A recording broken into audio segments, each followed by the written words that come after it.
Xbox, Record This is a podcast celebrating all things gaming, food, and the good old days. If you'd like to find out more, head to xboxrecordthis.com.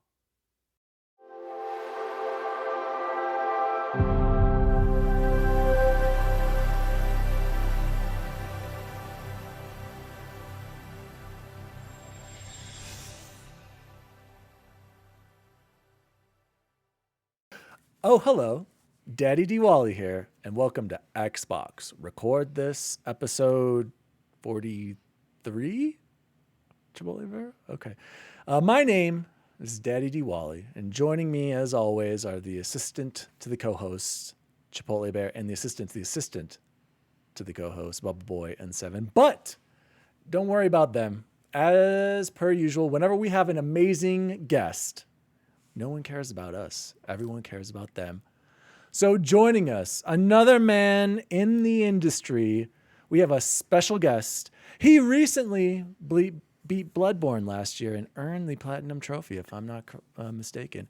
He loves Final Fantasy VIII just as much as we do. He has a lot of trophies and Platinums. I remember he said how much he had last year, and I was blown away, but I couldn't remember the exact number. I tried to go back. I apologize. I couldn't find that statistic. It was in one of the recent episodes. I also tried to look you up on PSN profiles. Hidden, so don't even think about it, you guys. He is a kind of funny best friend. I noticed his banner with the kind of funny prom in 2018. He is one of the conductors on the Sony Pony Express.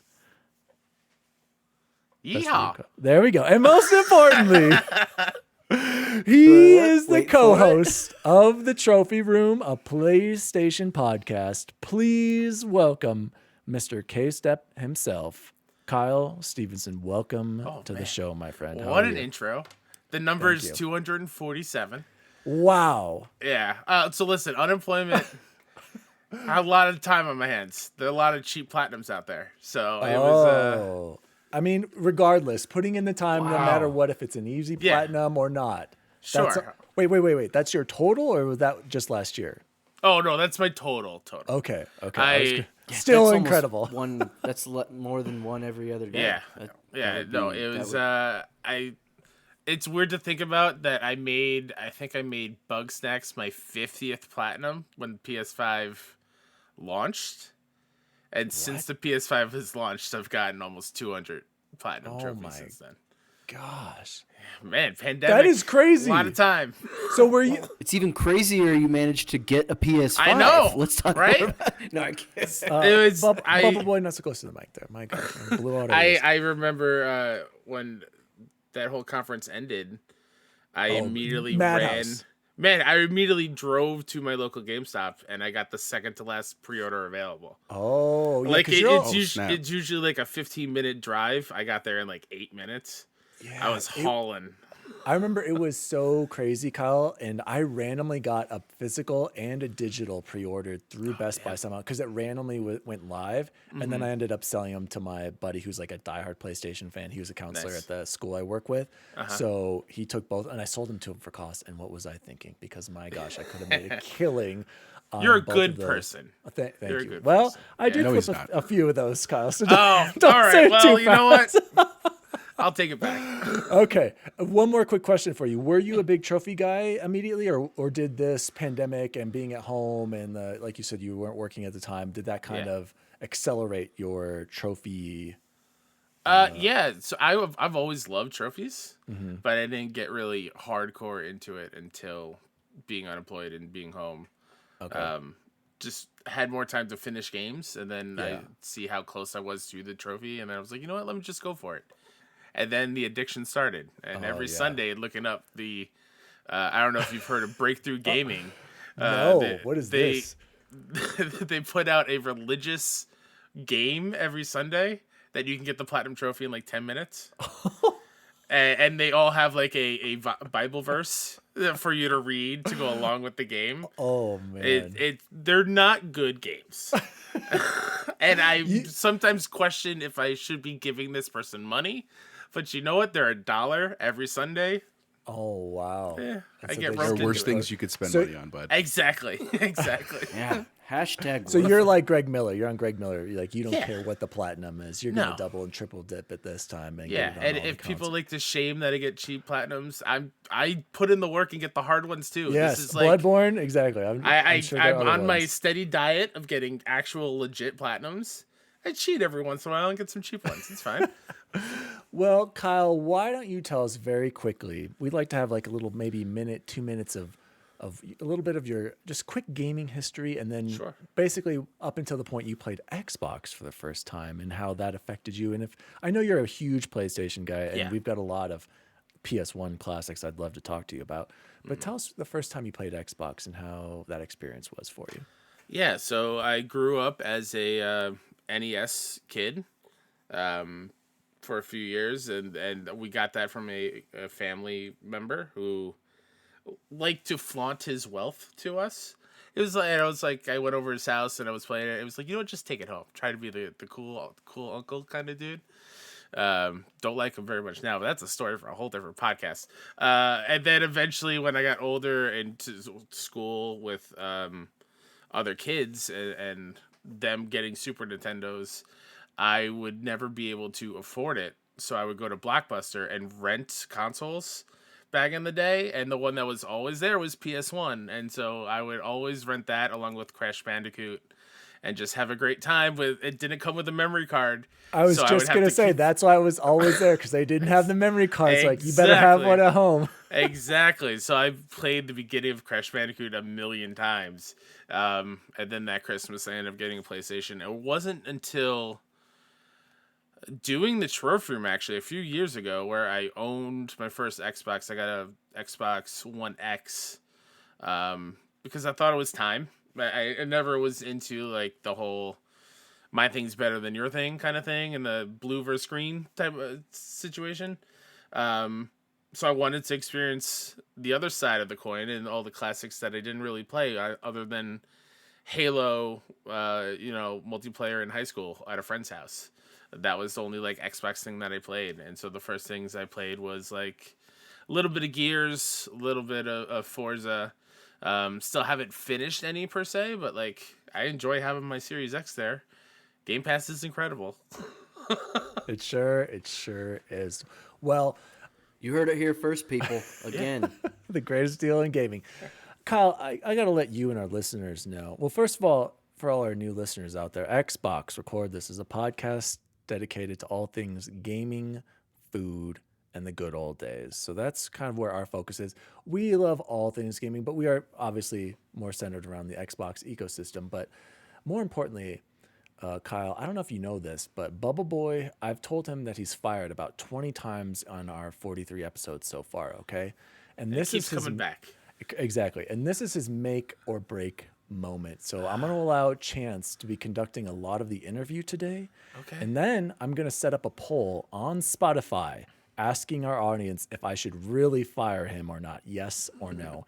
And I just want to set this up now that I guarantee there will be one vote for yes right after this show as soon as I post it. And I'm going to let you guess who votes yes here. And so, Bubble Boy, this is your time. It's going to be you. Do you get to vote on your Of course. Of course. I created everything. So. But then your wife is going to vote and Ooh, she's going to say no. See, and so she'll say cancel yours she'll say out. she's gonna vote, but then she's gonna completely forget. So But you got to at least tell him why you're handing over the reins because of the fire water that's been coming out of your... What happened? okay, Fire all right. So here's okay. Well, you're right. I need to share this with the audience as well. So Tuesday, Kyle, was National Margarita Day, and I love margaritas. I don't drink often. Maybe once every 2 or 3 weeks. And I'm not even exaggerating. That's it. And that'll be one drink, right? I love my standard margarita. This is the Stone Cold recipe for all you listeners. You do 2 shots of Patron, a shot of triple sec, a shot of lime juice, 2 dabs of agave syrup, shake it up, mix it over, pour it over ice, and then you do a shot of Grand Marnier. So you're already sitting pretty with this thing. This is like 4, what did I say? 1, 2, 3, 4 shots, correct? Mm-hmm. It's powerful, okay? I decided to have that, had an extra shot, just like, celebrate. It's a Tuesday night, kids are asleep, it's time to have a little fun. Then I decided to have this pre-made old-fashioned mix, which was another 2 shots. So I had 7 shots on Tuesday. Kyle, I was so sick the next morning. Like I woke can up and got imagine. into my truck and I was like, I don't even know if I should be driving right now because this is, I feel awful. And it had snowed. We had horrible snow. I don't know if you guys got hit by this crazy cold front, this Arctic blast. It's been awful out here in Denver. We're in Denver, by the way. And so it was like 3 degrees outside. Everyone was driving super slow because it had just snowed the night before, and I'm just literally just dying for an hour and a half. So that just set that up. So that was Tuesday. Then for some reason that day I kept eating some snacks. Then today I was like, I got to get more food in me. I still don't feel well. I ate 10 chewy granola bars for some unknown reason. Yes, the raisin What ones. flavor of chewy granola bars? The though? raisin ones, because the kids never eat those. I have the snacks in my office, and my gosh, it hit me, Kyle. I'm not even kidding. I texted the guys just a couple hours ago. I'm like, I have the worst stomach cramps of my life right now, and I don't know if I'm going to make it to the show. So if you see me run off for some reason, it is the hot, acidic caca diarrhea that has attacked my insides right now. Yeah, So okay. It sounds like last week when I got hit by the stomach bug as I sat down to record with Joe. yes, I remember. Yeah, you couldn't make it. So wish me luck. I feel a lot better, but I was telling Chance right before everyone came in, I heard, you know how it is. We've been there. He's just trying to copy you, Kyle. He's like, oh, Kyle. I know Dare, it's the cool. cool. It's like the what was it, Billy Madison? All the cool kids pee their pants. Pee their pants is cool. Great movie. Great movie. Yeah. Guys, let's do a little warm-up question before we start talking to Kyle and grilling him here. So we had a write-in. Actually, should we do shout-outs? Let's do the shout-outs real quickly. Shout-outs. Here we go. I'm all thrown off now because Jose tagged those notes at the beginning. Shout-out to XbacongamN. Last week he was on our show. He said, that was a lot of fun, you guys. Thanks for the invite. I'm always available at a moment's notice to fill in if a substitute is needed, or if you fire your assistant to the co-host, or if you just want a fourth on the panel. And also a huge shout out to Jbizzle, also on YouTube. He said, X-Bacon Gaming is in the right time zone. If I'm going to be replaced as the #1 fan, I'm glad it's him. I remember when X-Bacon Gaming's gamer tag was Footlong Chew Toy. Great episode, fellas. So thank you to Bacon and Bizzle for writing on the YouTube page. And then that leads us into another shout out here to our warm-up from Corty Morgs. Corty Morgs, a.k.a. Bubble Boy's younger brother. Sorry for the long break, guys. What class is everyone going with this weekend in Elden Ring? And why? LOL. Love, Corty Morgs. Kyle, I know that I first of all, you and Joseph had a great discussion on Elden Ring today. It was awesome. Now I know I'm still terrified. Yes. I'm terrified because it's a Souls games, he said, through and through, no better nor no worse. I've never played one before, Kyle. This is going to be my first one. Okay. So you've played Bloodborne, not only played it, you platinum Bloodborne. What class are you going to go with? And any recommendations for me, the noob who's never jumped into this space and I'm scared? So I'm still up in the air. I don't know. I when I played Demon Souls, I tried I think the warrior class or whatever, the knight maybe equivalent of it in that game, and had a good time with it. But then Joe was like, if you're struggling, you should switch over to like the magic focus one, because that's a little bit easier. So I might go, I think it's astrologer in Elden Ring is more magic based. Yep. So maybe that one, whatever gets me quicker to what the trailer show of like that dragon head that shoots fireballs, like that attaches to the arm. That's what I want with my character. Whatever class that is, that's what I want to go for. I hope I click with it. I'm very nervous because Demon Souls is still sitting on my shelf. I haven't finished that one, so I don't know. And you. Sorry, go ahead. I can answer your question. Confessor is the class you want to go with because that's the one that has the most faith-based magic. Where in the faith-based also has the fire where you get the dragon sweet, head. Perfect. Yeah. Jose, what about you? Did you look in this? You are actually, you can tell Kyle, you're playing Dark Souls 3 right now. And did you beat it? Did you get your goal of beating it before Elden Ring? No, wait, hang on. My goal was to finish it by the end of the year. It was not to finish it by Elden Ring. That would have been a nice That's like if I could have done The it. end of the year. You got like 83 months, Well, man. but we have Elden Ring. We have Cyberpunk remastered. Like there are lots of games, and it's not a current game. It was so no. Short answer, no. I'm about 25% of the way through the game, and genuinely enjoying it. Like I know Dan's laughing, but wait till you get into the game, dude. Like it's just they take a long time because you don't hear this, but you hear the equivalent of all the time. That's what that game is about. Like every 3 seconds, you're just dying. So I love it. I'm really enjoying it. It made me really excited for Elden Ring because it was my first Soulsborne game, just so you know, Kyle. And so in terms of classes, like my first instinct was astrologer as well, because I didn't do that.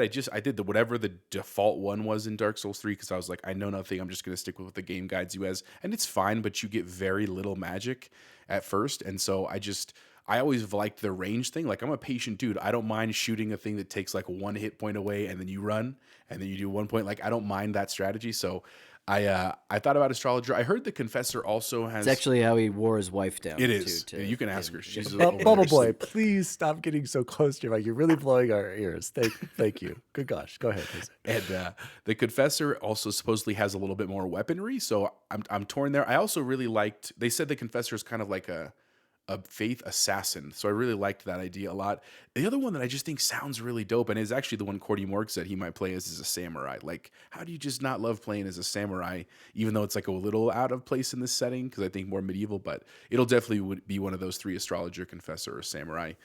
Probably, I think I'm going to try astrologer, though. I think I really might lean heavily into the magic this time and see how it goes. So that's what I'm planning on.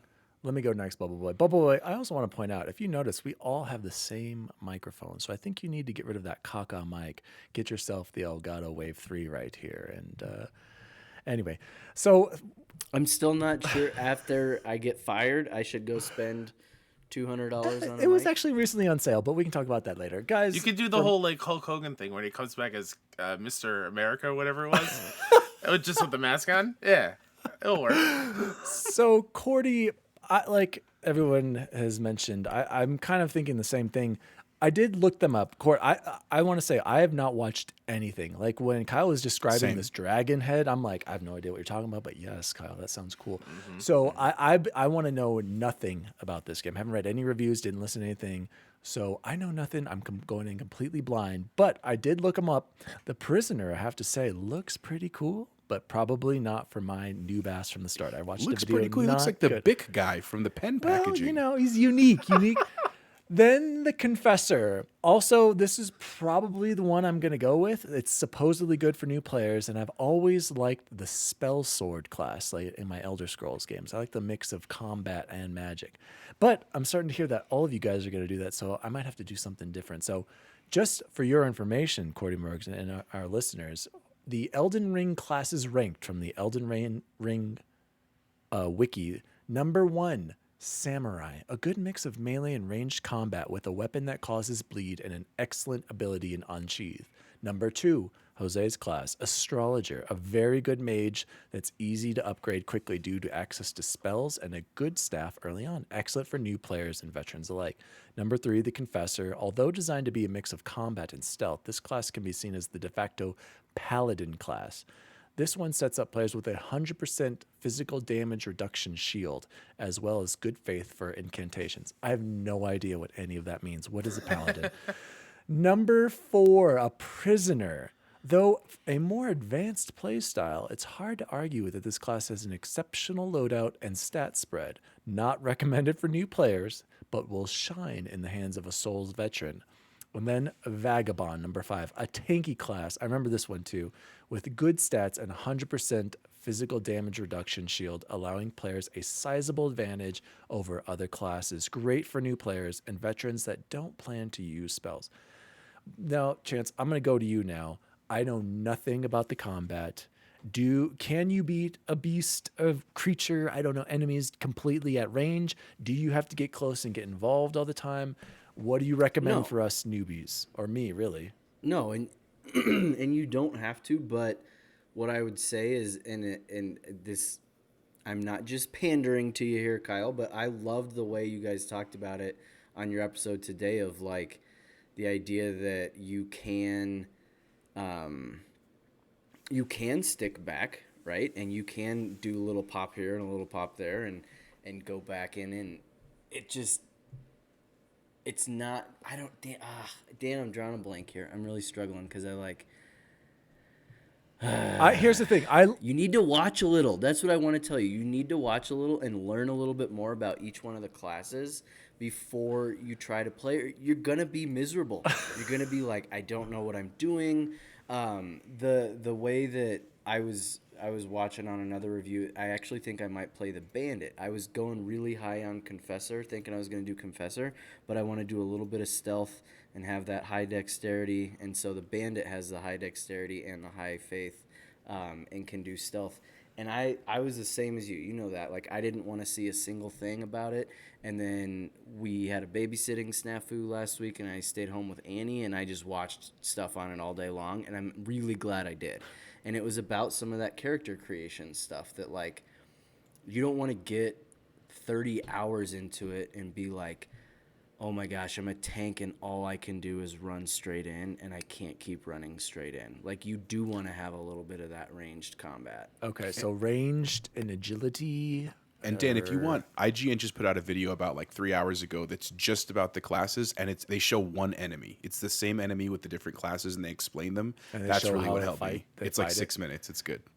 Okay. Well, here's the thing. I did watch this video on which class is best for you.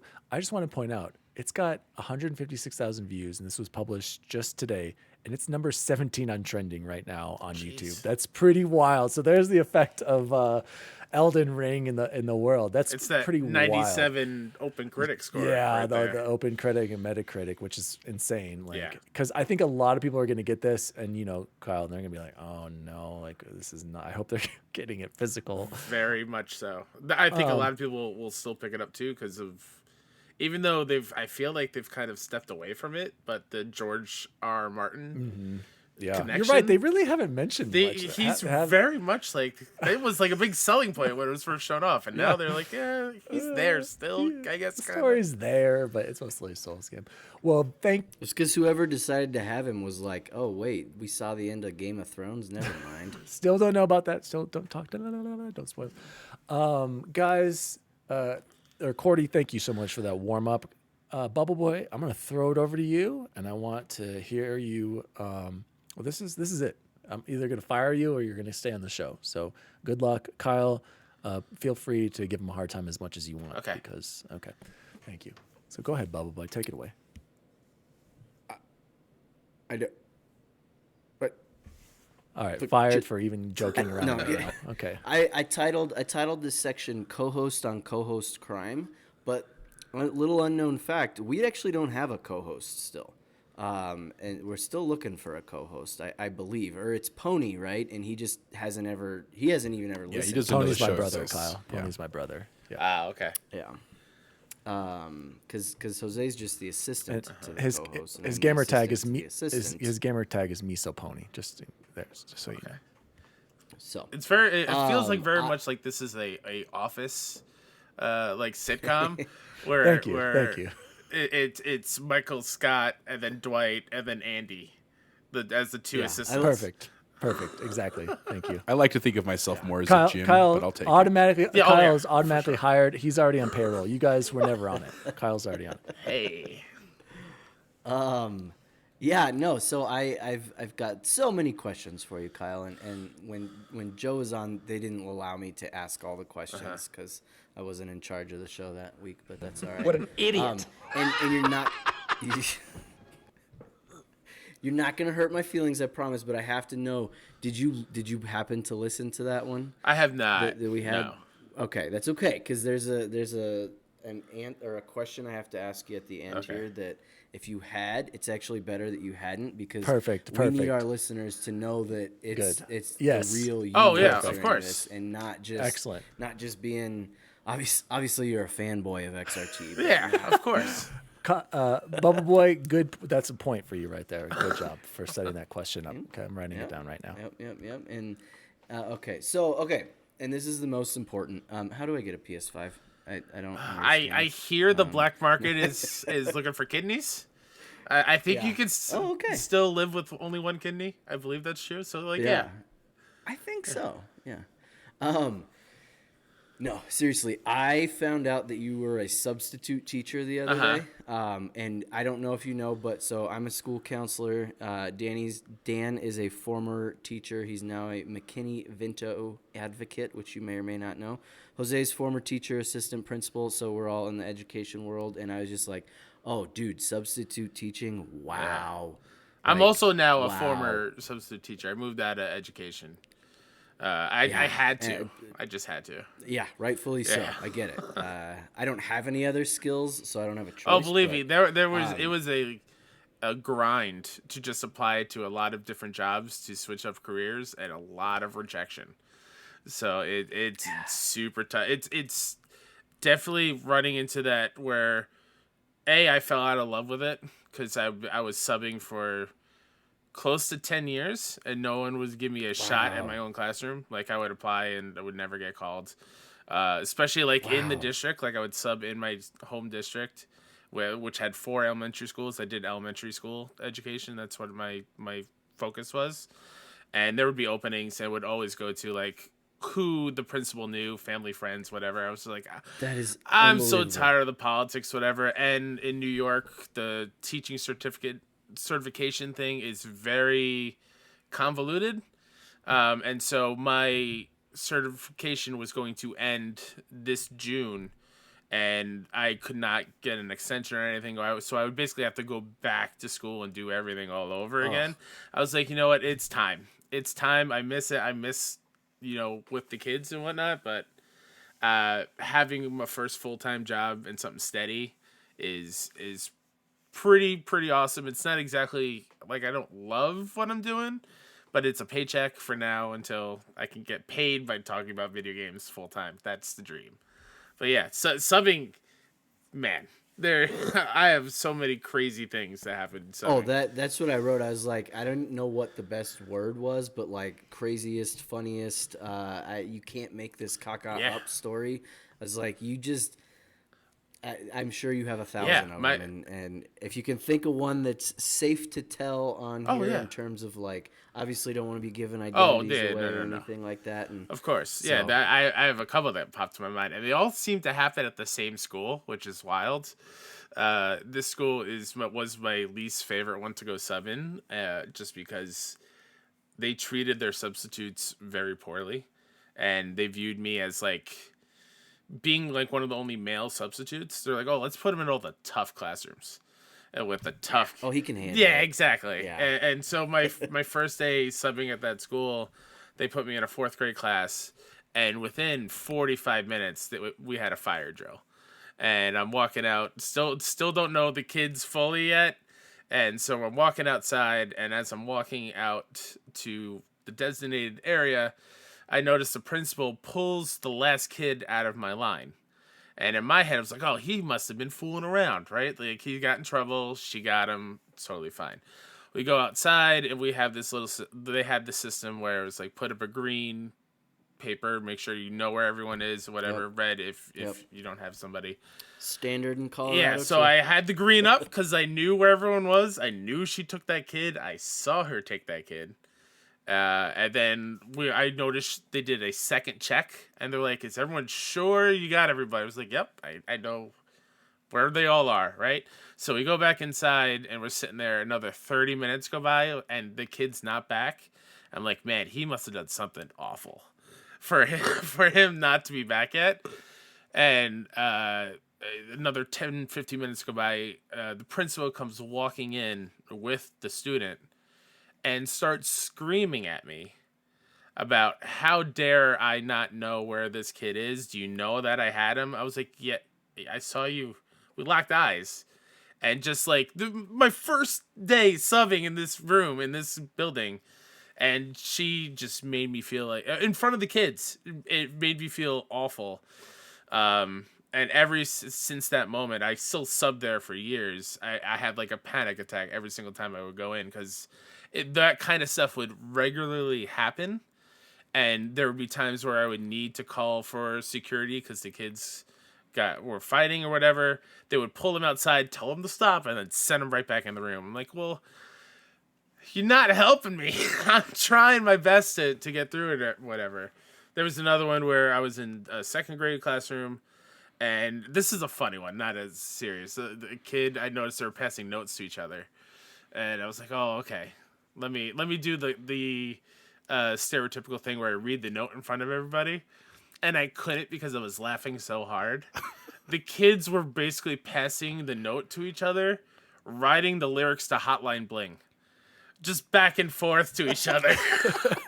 And I was like, you know what? I'm not even mad. I'm not. It's just like, it's whatever. Did you fill one in and just hand it like, hey, here's the yeah. Throughout the day, I just kept adding to it over and over again. That's pretty good. Yeah, there's tons of wild things. That's the kind of stuff that, and I know, Jose, what's the name of that show right now? Abbott It's Elementary. on Hulu. Abbott Elementary. Have you seen that, I have not. No. Kyle? It's good. It's not, but there's like things in there that you're like, no way. And like that kind of story, you're like, that's not real. Yeah. If they put that in a TV show, someone would be like, that's terrible writing. You're like, no, this stuff happens. It happens every day. Yeah. And it happens like 7 times a day sometimes. And I just. On the flip side, I started working on my 13th birthday for my local town park. And I was a groundskeeper there for 8-9 years with the Parks Department. When I tell you that Parks and Rec is a very close approximation of how a local Parks and Recs department runs, they nailed it. So it is very much exactly like that entire crew as well. Love it. Hey, Kyle. Oh, that's good to Yeah. know. Kyle, I just want to say mad respect for you for hanging in there and dealing Thanks, with that. man. Like, I can see how traumatizing that is. I used to sub too, Yeah. and I actually subbed for Jose. And I taught at a alternative school, taught at a middle school, taught with Jose. And that was like my big shot. And even then, like, I didn't love it. So if you don't love it, like, I totally respect you, Yeah. walk away. But I feel, honestly, Kyle, mad respect for you for hanging Thank in you. there and doing that for 10 years. Like, Yeah. that's a long time You're subbing. champ, dude. And going Thanks. back to that school, dude, like, I I know. know, like, that's a big deal. So I just want to say mad Thank you. respect. And I feel awful that you didn't get a chance because that's really messed up. And Yeah. you're right there. A lot of the times, I mean, that's how I got my job with Jose for the most chance I'm in part. So, like, I feel you, man. Like, I just want Yeah. you to know, like, Appreciate coming from someone who was in your shoes and that. I I feel appreciate that. You guys know respect. where I'm coming from with that, but it's kind of hard when I tell other people like just how hard Dude, it was yeah. on I- mentally and physically yeah. every single day, and they're like, why do you keep having, calling out sick? I was like, well, I'm panicking. I have so much anxiety going nobody to knows. subs and whatever. I was like, man, you have no idea. Yeah, You have nobody no knows how idea. hard it is to walk into a classroom, no matter what Exactly. the age, and to just Yeah. be the authoritative. Like, dude, I had Kyle, you telling me that story was giving me anxiety because Yeah. I know how you felt. Like, Chance is laughing, but I had like a girl accuse me of stuff my first year teaching. Like, it was awful, dude. Like, I was in the Yeah. superintendent's office crying, literally, like my first year teaching. So, like, Yeah. I feel you, man. Nothing but this- respect, Kyle. This week at my new job, I work for a glass and mirror company. Just work in the office. My boss was out for 2 days, and I walked in the office and noticed she wasn't there. I had such PTSD from walking into a classroom and the teacher not leaving plans, and I'm like, oh no, I'm new. Still learning everything. How am I gonna last all day? And it was a rough 2 days. Yeah, it no, was very much I like, hear how am you, I going to man. entertain these kids and make sure? Yeah, it's turning into a Everything's good. teaching trauma. I hear you. Whenever Exactly, yeah. teachers would do that to me, like, well, sorry, you didn't leave me anything. Well, do whatever you want, guys. I'm just gonna be here, be safe. Like, well, you can't expect me to do anything if you don't give me direction. Yeah. Game trailer We Friday. could talk about this. Exactly. I am so sorry for bringing that up. Way to go. Minus points for Bubble Boy for that question right there. No, it's Oh, that's a tough break. it's good. Yeah.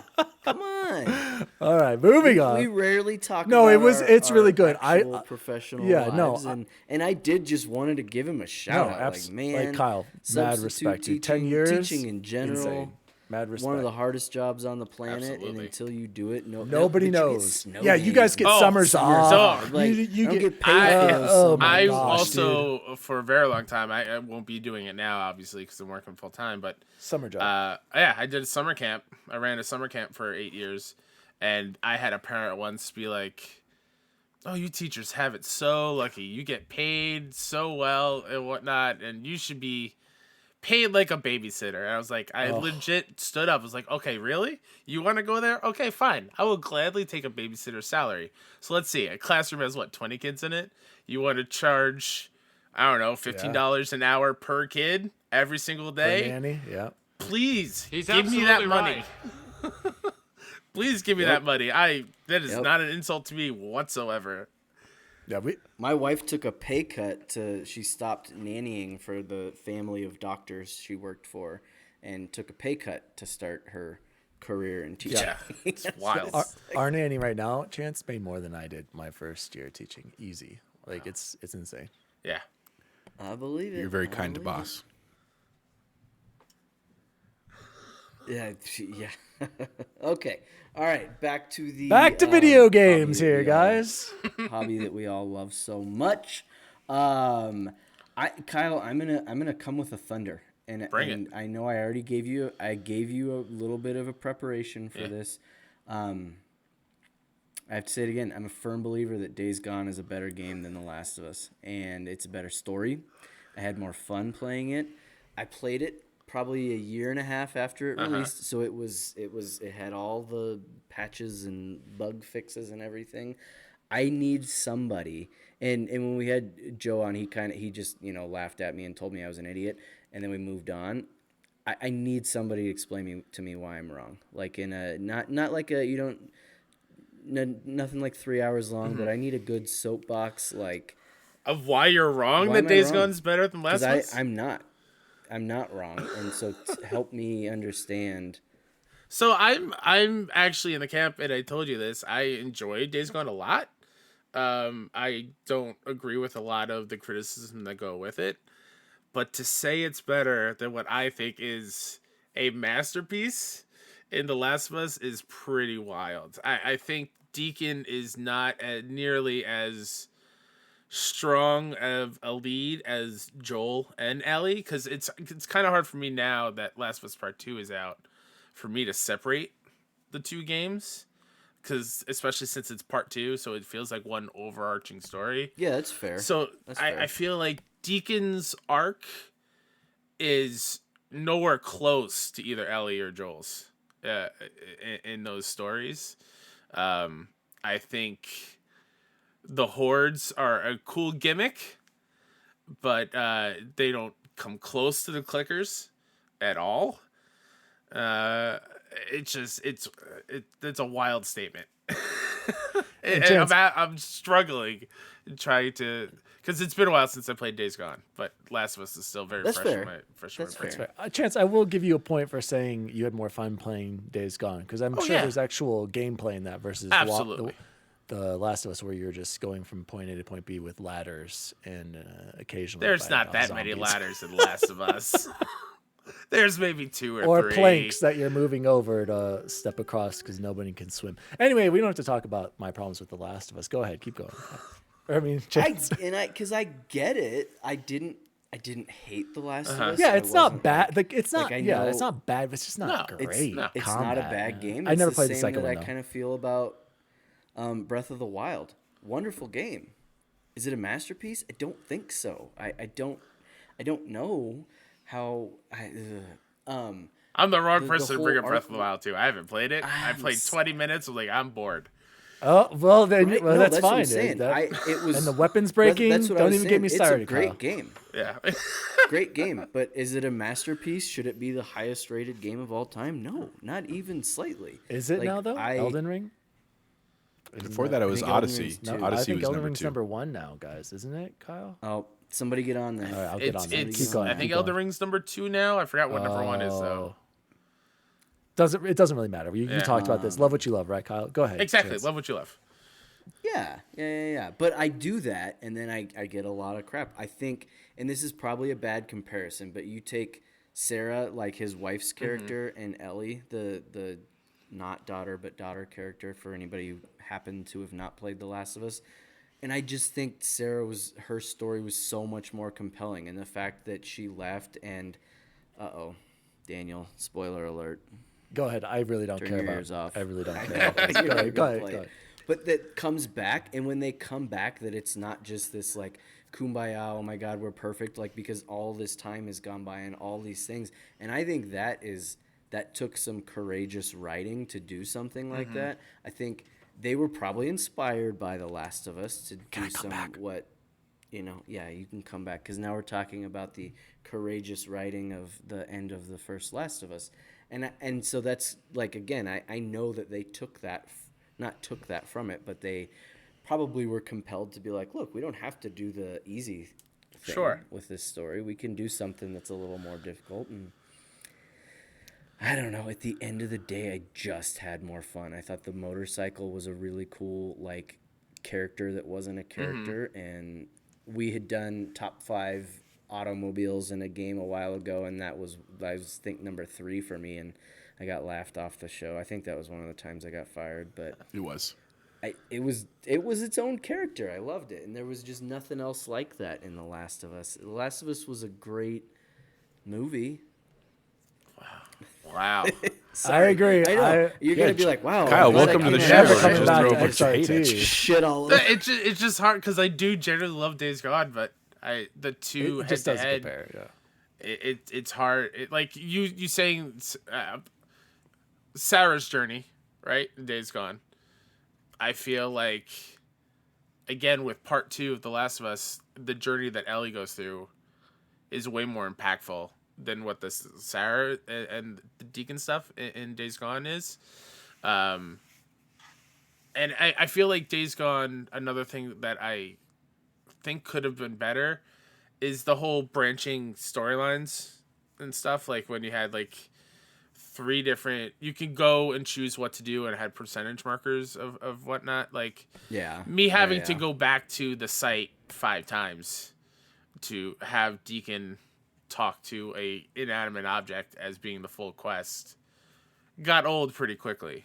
And so, like, at Last of Us, I appreciate where, yes, it is movie-like and more streamlined. It is a linear thing. But I think that is stronger from a story's perspective than Days Gone was. Chance, can I butt in here? All right. Well done, sir. Yeah. Well done. Yeah. Chance, let's skip the favorite Xbox exclusive, because I don't think Kyle has very many since he's just getting into it. Yeah. I would love to hear his top PlayStation, his top 10 games. And I don't know did you give him time for this? Because this is going to be hard for him to do on the spot. And if not, He said that's what he said he wanted. Yeah, He said, "I'm an open book. Let me do it. Let me do it on the spot." I can do it on the fly. yeah. You want top 10 PlayStation And Daniel, games? do I get points for writing questions that you're so inspired to ask that you jump in and take them from me? no, I'm just trying to Is guide that- you I right now. say This is a teaching moment. See, I'm kinda just trying to say, hey, point. enough Last of Us. Let's No, move you into know something more. I've been desperate to talk to somebody passionate about The No, Last I of know, Us. I know. And Kyle, he enjoyed. It sounds like Days Gone. Unlike Joseph was just like, no, get that away from me. no. You're insane. But that's why I wanted to. Yeah, it's okay. No, I know. Yeah. So if I you want had to talk about some Final Fantasy. um, Okay, let's get into it. Yeah. So you want a top 10? Well, top 10 PlayStation games of all time. All right, in no order, because order, I'll be here forever. Yeah. You don't have it on the No, tattooed no, on your- it changes all the time. But I mean, you mentioned at the top of the show, Final Fantasy VIII is super special to me. That is the game I called out, or when I was younger, I would fake being sick so I could stay home and play.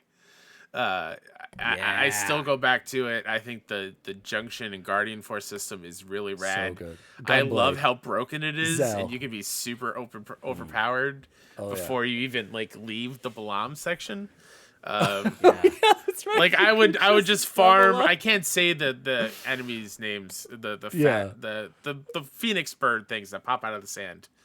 I would farm them gosh. because they have like 6 AP when you defeat them, and just level up the Guardian Force stuff and have like 6,000 HP because Kyle, I I have to HP ask you real junction. quick. Did you get Zell's ultimate limit break where he goes around the world and punches the guy? course. Thank you. My brother was like so confused. He's like, I don't believe that you got that. I was like, dude, I was that good that I got that limit break. Yeah. And it was so memorable because he runs around the earth or the whatever planet they're on and punches them in the face. So Yeah. okay. True gamer Yeah. right here, you guys. Eight True gamer. is awesome. I mean, And Triple Triad. Oh we haven't my even talked God. about Triple Triad yet. Jose, you got to have that cut. Do you have the music from? Of course I do. Yeah, I'm a sucker for Final Fantasy mini games. So like Triple Triad. Oh my God, what was the You were just 9 talking one? about that today. Or on your the last Tetra. episode. No, it's not Tetra. I don't remember. And Blitzball. You were just Blitzball talking was about this. FF10. Blitzball. Yeah. Oh, I love that. Was, I can't. I sunk some hours. I can't remember the Final Fantasy 9 card. Triple Triad. That's what it was. No, that was Triple Triad was 8. So what was 9? I can't. I'm looking it up right now. But yeah, I'm a sucker for those mini games, and like Horizon's giving me that with Machine Strike. Is it Tetra Master? Tetra Master. That's what it was. Yeah. I'll put in FF7 as well. I feel like I can't not have that in my top 10. Respect, yeah. Thank you. Thank you, sir. But the jump, right, Kyle? The jump to 8. Come on, it's just yeah. And I think that that love for the original FF7 is only bolstered from the fact that Remake Part 1 was so freaking good. Hey, is Remake ever coming to Xbox, or am I going to keep waiting? I don't know. I have no idea. Sony's like, you know what? Let's lock it down. Let's take away that dream. So yeah, FF7, FF8. Obviously, Horizon Zero Dawn. I won't put Forbidden West yet, even though it is better in every way. But Horizon Zero Dawn is incredible. Aloy is a character I love because of many reasons in game, but out of game, my nieces love Aloy, and that is the first game where they were like, "Uncle Kai, can we watch you play Aloy?" And so that was like the first bonding moment I've had with them in games. So that will always be special to me. Special. That's cool. Walking Dead Season 1 from Telltale, incredible, is another one that. I mean, I've always played games, right? But I've never been so impacted by a story before that one. Crying at the end, bawling. Tears. Oh my gosh. Because, doubly so, because Clem looked exactly like my oldest niece at the time. So the way that game ends, I'm like, it's like a double stab to the heart. That told me what a good game narrative can be, and that's what I seek out since that point. Yeah. Did you finish all of her story? Did you finish all of them Not yet. After that? I have to. I'm afraid to go through it, though. You got to do it. I do. I know. Yes, my man. No, What? see, we've had this argument because I didn't want to. I stopped at 1 because I loved the story that was told with that first thing, and I was like, I don't want any more. I agree. 2's good. See, I've done 1 and Season 2. See, you can still love Chance. I've done them all, and I still love 1. It still isn't impactful, but I'm glad I saw the story through. But I'm not gonna say anymore. Sorry. Go ahead. I'm afraid I'm not emotionally ready for it. That's why I've held off still. What is that? 4 or 5? I think that's 4. You're at 4. God of War 2018, masterpiece in every way. I'm going to use the word masterpiece a lot because I like saying that word a lot. Well, in your top 10, it should be. Yeah, right? yeah. Last of Us 1 and 2. I had a full list playing part 2. Are we counting this as one game, or are these separate games? We'll do either way. I'm gonna count them as separate. Okay, separate. Okay, so that's fine. I can Real hard ass over here. I'm writing them down. I want him so he knows. Yeah. He's So got like 1, Last of Us 2, Part 3, 2, 4. I had. You're at 7. You're at 7. I You're gotcha. at 7. I gotcha. I had a list while I was playing of how many times I've cried playing that game, and it was up in like the 30s because it was such. It is the game we did not need whatsoever, but I'm so happy we got it. I'm so incredibly happy we had it. SSX is another huge one for me. I love that series. I can't wait for it to come back. Hopefully one day. Please, EA, bring back EA Big. That's all I'm saying. NBA Street, NFL Street, everything. I'm a big sports gamer, so anything like that. Yeah, the show. I remember you saying that. Yeah. Big. And, Oh yeah. I feel like I put a crazy ton of hours into MLB The Show last year, and I didn't think I'd miss it already, but I'm so ready for the new one in a few months to put in hundreds of more hours into it. So is like baseball your favorite sport, or? Yeah, I love baseball. Okay. Unfortunately, I'm a Mets fan, so a lot of heartache. Don't even. Okay, no, because stop. They've at least what, you won gonna say the series, Rockies? Yeah. Did you catch that we live in Denver? Yeah. We're Rockies fans. You've got us beat. Period. I don't bring up the Bobby Bonilla contract. I don't care. And you guys just got what's his face. You guys are that's fantastic. That's the smartest man in all of sports. You don't get to woe is me being a Mets fan, sir. I mean, there's been some pretty incredible collapses in Mets history that I've lived through. A lot of heartache over here. I love the Rockies as an outsider. I've always loved the Rockies. Do you really? Always good for you. Yeah, good for you. Todd Helton needs to be in the Hall of Fame. Yes, the Todd father. Okay, you're unfired. Yep, unfired. Bobble Boy fired, Kyle not fired. Exactly, a full timer. It's hard. I'm sure it's hard though to be a Mets fan and a Rockies fan because essentially the Rockies are now the New York Rockies and the Yankees. And I don't understand it. We're just like, DJ LeMahieu, don't need him. Yeah. Nope, he's not good enough. Story's headed there next. It's crazy. Don't. List-wise, what am I, 7, 8? You have 8. You have 2 more. 8. I got 2 more. What will the last 2 be? Let's throw in... Uncharted 4. Oh, I don't know which Uncharted to pick. That's what I was gonna say because or no Spider-Man. So Spider-Man, I love. Great game, but is it really Spider-Man? I don't think compelling? It's in my top 10. Thank you. All right. That ending is fantastic. What was the movie you loved so much? Right? You loved No Way Home. Oh yeah, I love No Way Home. Well, if you're a Spider-Man fan, yeah. And I'm not saying Spider-Man game is bad by any means. It's fantastic. Yeah, but top 10, I would agree. Thank you, Kyle. Okay, you know, I'm going helping the man out. I got to put some indie love in there because I love me an indie game. Celeste is easily in my top 10. Ooh, a man who loves pain. I do love pain. Super Meat But Boy. going from like the narrative standpoint of being like that game told me how to deal with my anxiety. And one day, perfectly put. One day I hope to get that tattoo of just a feather. Just as a reminder of just like breathe and be in the moment and just kind of another one that has DLC that I'm too afraid to finish, just because of how hard that's going to hit me emotionally. Celeste is fantastic. That year, what year was that? Was that 2018? Yeah, I think it was been during that. I think it was nominated for Game of the Year upside Mm-hmm. up against God of War and Red Dead and stuff. What a year! What a year for games.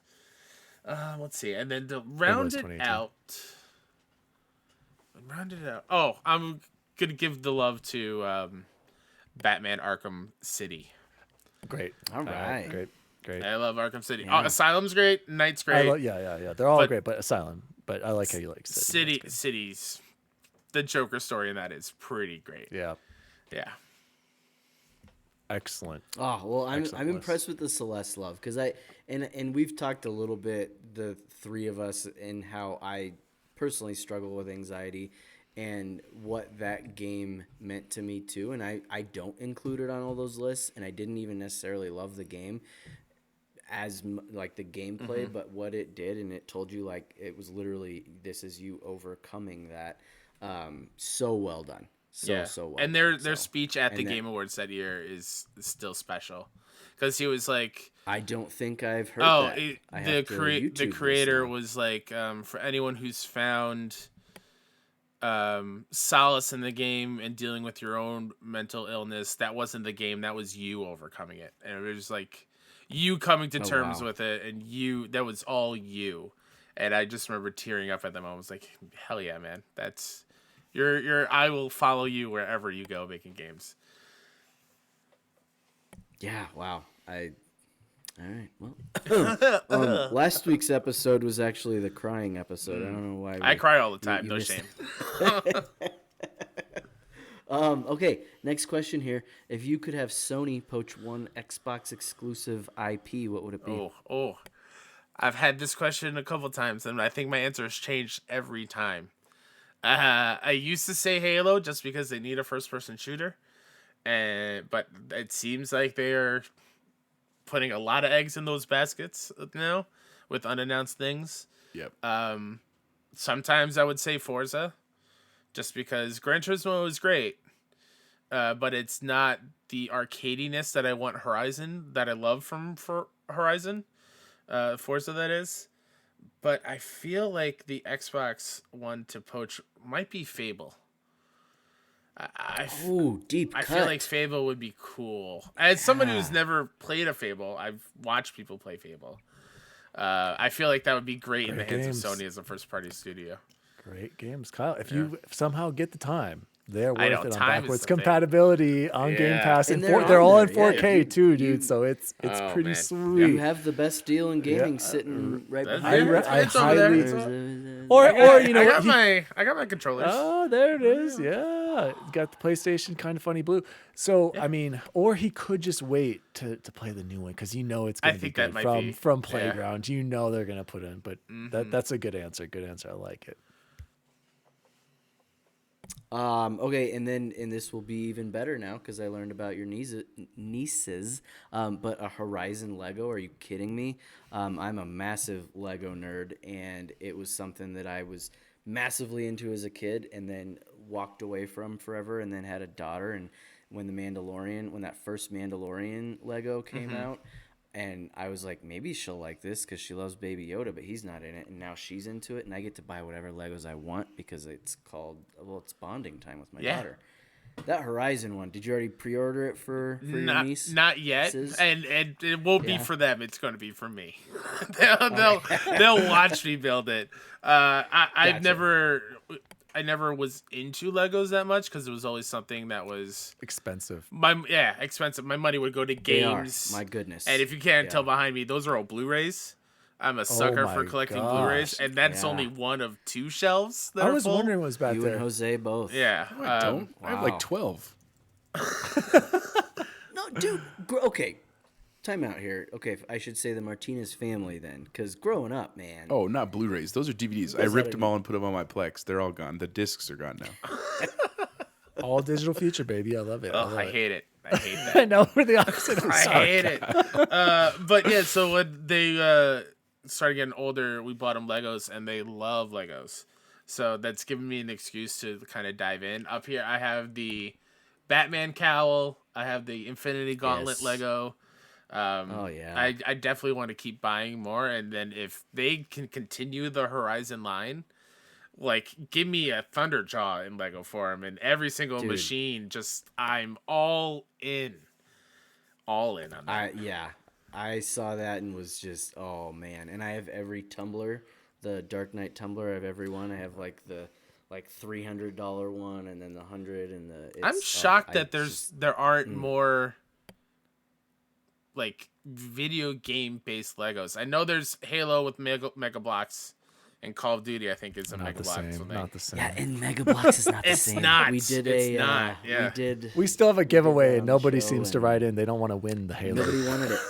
The Mega Box. We literally, I had this thing for like a year, and I was like, Wait, do you I'm still just have gonna that? Can I build give it that to already. Grayson? And it, You opened no, it? I already built it. Me and dude, Daniel, this was like 2 years ago. It was literally like our second The show hasn't even been on for a year, but yes, It go was, ahead. yeah.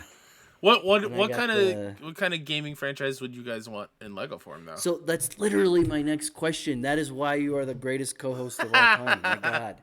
Oh, easy. Mass Damn you. Effect. Mass Effect. That's Mass easy. Effect would be dope. Oh, that'd be Mass Effect. sweet. The Yep. space. I want a Resident Evil one. I don't know what it would look like, but I think that'd be sick. Like the Ooh. police department would be dope. Appropriate though, Jose. But what? I didn't say that'd be appropriate. You asked what I want. Well, it'd go right next to his haunted house right there, right? You could. Oh, could Dude, you look at that imagine just like a helmet. Oh, big so good. liquor Lego face, like a head Yeah. of a Ooh, liquor Lego no, form? just the liquor Yeah. in general. Oh man, those Or even liquors. the Nemesis would be a sick one too. Like a Yeah. big set of the Nemesis would be What sick. was his name? Mr. X. Mr. X. He's just a I can't take him you serious could do now some because really- of all the memes. He's just he's Yeah. lovable now. Yeah. You could do some cool Metal Gear ones, like with Ooh.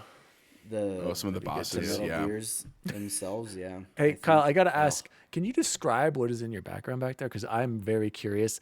Oh. I've only seen it in some videos. So, like, what are your prized possessions back there? What are you most proud of? So in the cases, those are all the PlayStation Collector's Edition, like first party studio stuff. I was gonna say, is there a in there. Sackboy back there? Yeah, there's a Sackboy plush, I think, somewhere. I Okay. think the mic might be blocking the other side. But like the top row is Horizon. That's my Horizon one. Then Spider-Man. I have a Ghost one, God of War, a Last of Us, and Uncharted on the bottom, and then a miscellaneous PlayStation one with like the PlayStation Funkos that don't fit anything. And I'm a big, massive fan of Critical Role, and Critical Role has a whole shelf on there as well. Nice. Yeah. That's dope, too. Nice. My Trevor Tusks are up here from Forbidden West because they are too big for that case.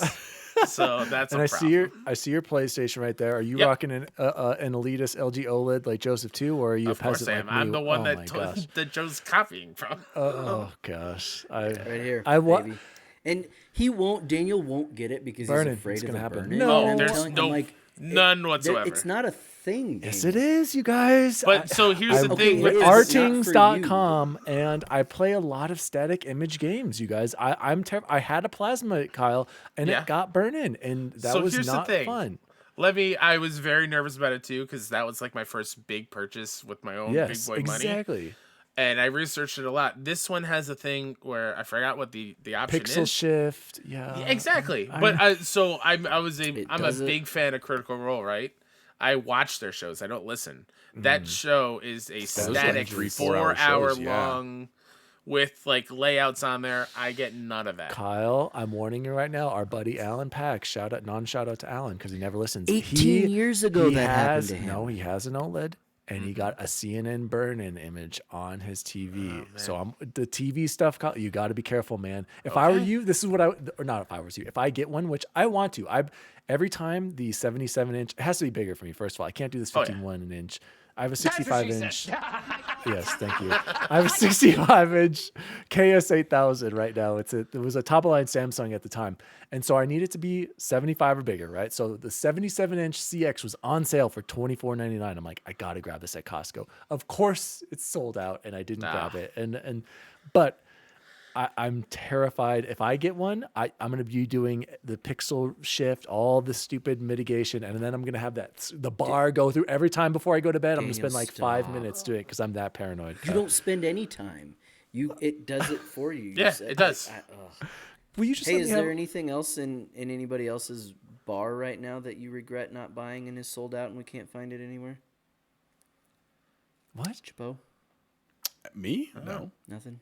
I'll get an OLED I was eventually, too. trying to get him to put on his Master Chief helmet. Oh yeah, I can't Kyle, hear he you just when I got put it that on. today, and I'm so mad that It's I okay. didn't buy that. Show Kyle. He needs to see show it. show our No, fans put it too. Put it on. on. Put it on. While Put you're it putting it on, I on. want to ask Kyle, and more with your background there. What are those posters up there above the TV? Right here?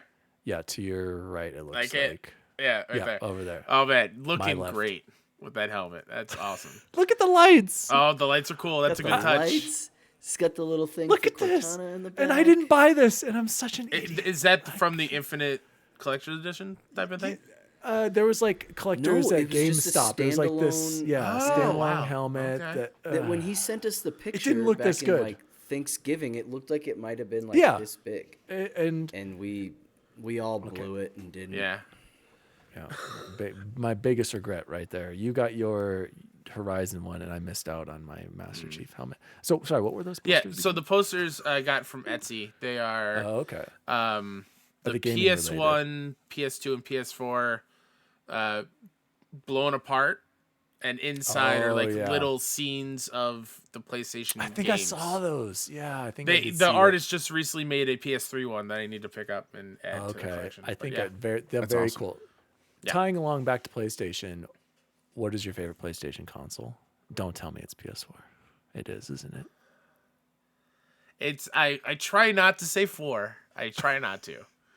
Just because it's still a little It's okay, recent. I know. Everyone loves that dang thing. But yeah, 4's pretty damn special. Okay, next. Just go back and Two- listen what's to your two is next- close though. Really? Two is not close. one? PS1 is for me. Chance. Yeah, but what I is play. it? You could still play PS1 and PS2, and I did that. So like, Oh yeah, you were kind of traumatized with the memory card and having to yeah, rent out Crash exactly, Bandicoot. exactly.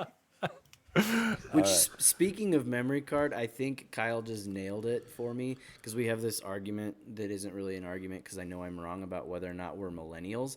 I think what makes you a true millennial is if you are somebody who has done that. Like you could name the game that you played over and over and over for the first level because you didn't have the memory card for it. I think that's what qualifies. Yeah, you. and Kyle's a millennial. He's like 34. He's like Yeah. our age. Millennial, right? Are you a millennial? Yeah, I'm 34. Whatever the Thank you. that category is. We're only 3 years older, so Yeah. you're only 2. So what are you talking? You're crazy. You're crazy. I do- I'm just saying. No, I'm thanking him for helping me come to terms. Oh, with, you're accepting that you're a millennial I'm now accepting it. Oh, okay. instead of So dissing them all the 'cause, time because you are one. Corty Morgs, who we talked about earlier, he had to play. We wouldn't. He's 6 years younger than us, or than me and my older brother, and we wouldn't let him have his own memory card, and so he just played Final Fantasy VII that first level for like 3 years straight. Wow. Just over and over and over. That's the thing I like to talk that I used to talk with the kids at like summer camp or whatnot, and be like, you don't understand how special you have it, where you don't have to worry about memory cards, you don't have to worry about the threat of your mom or dad telling you to get up to go clean, and if you don't, they turn the light switch and it turns off your power at the same time because it's connected in the same outlet. Like you don't understand that threat and being wireless and saying like, wireless. "Hey mom, I have to go on the internet. Don't use the phones." Like, they don't understand that, which is well, wild. the doctor's calling. It doesn't matter, Mom. No, Yeah, no. I'm We're downloading all a making sacrifices. trailer. around here.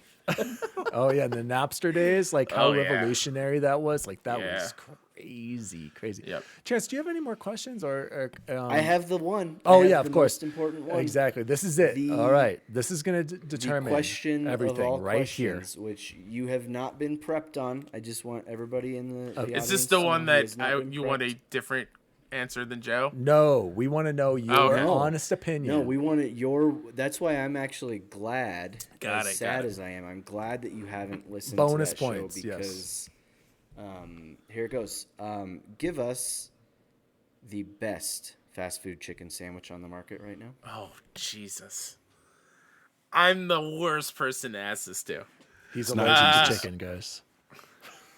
What? Not what? Not Cheez-Its? It's What? not Jesus. It's a sandwich. Oh, it's not Jesus. Oh. I'm a very picky eater, so I don't typically go for chicken sandwiches at the fast food places. Oh, Okay, okay. Yeah, well then we I'm- can switch We it up thought here. this was a soft So Kyle, if you're yeah. not comfortable with that, we can switch it up because this is actually we need to bring this up as a topic, a warm up anyway. Top 5 or what? Not even top 5. What is your favorite fast food burger then? And if you don't like burgers, then JBC. I got nothing. Yeah, the junior bacon cheeseburger is pretty good. But I recently, when I go to my local movie theater, when I say local, it's still a 40-minute drive, because that's the go-to theater.